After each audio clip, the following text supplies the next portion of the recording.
মাম্মাম বলে আমি হলাম পাগলু, আমি নাকি শাক পাগলু। ঠিকই তো, ভুল কিছুই বলে না। দেখো না, একা মানুষ খাবো এত এত শাক। তো আজকে আমি ডাঁটা শাকটা বেছে নিয়েছি, ডাঁটাগুলোও এত কচি, ভাবছি একটু চচ্চড়ি করব যদি সময় পাই। তো আগে সিঙ্কে কয়েকটা বাসন ছিল, এই চায়ের বাসন কটা, সে কটা ধুয়ে নিই। আসলে আমার একটা অভ্যেস আছে জানো তো, সিঙ্কে যদি একটাও বাসন থাকে না, আমার বড় গা চটচট করে। তো বাসন টাসন ধুয়ে সিঙ্ক পরিষ্কার করে এবার তরকারি কাটতে চলে এসেছি। সব তরকারিপত্র কাটছি, যদিও বা মাম্মাম এসব কিচ্ছু খাবে না। মাম্মামের প্রিয় খাবার হচ্ছে চিকেন। তো চিকেন আজকে ড্রামস্টিক্স আমি অনলাইনেই অর্ডার করেছিলাম, আজ আর এই গরমে বাজারে যাইনি। আর এই যে তরি তরকারি সব কেটে ধুয়ে সব রেডি করে নিয়েছি, রান্না করব। এত খাবার কিন্তু আমাদের মামের একবেলার নয়, তোমরা কিন্তু ভুল করো না, এটাতে প্রায় আমাদের 2-3 দিনের রান্না হয়ে যাবে।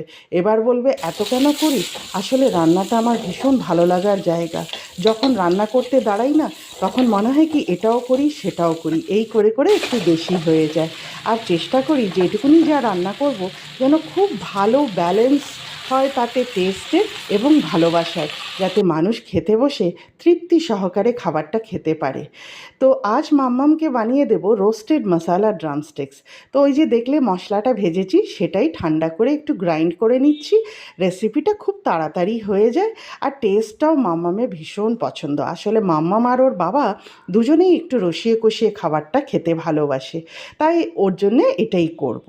তো তোমাদেরকে একটা কথা বলি, যদি আমার ভিডিওটা একটু ভালো লাগে তো প্লিজ একটা লাইক করতে ভুলো না, আর চ্যানেলটা সাবস্ক্রাইব করে বেল আইকনটাও নিশ্চয়ই করে প্রেস করে দিও।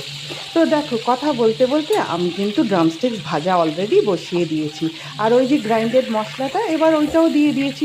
এবার আর আমার বেশিক্ষণ লাগবে না।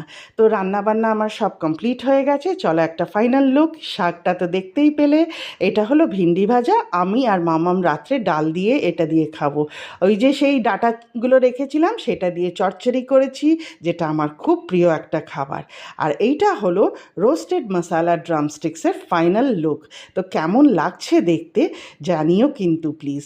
আর ভিডিওটা যদি ভালো লাগে একটা লাইক নিশ্চয়ই করো। সবাই ভালো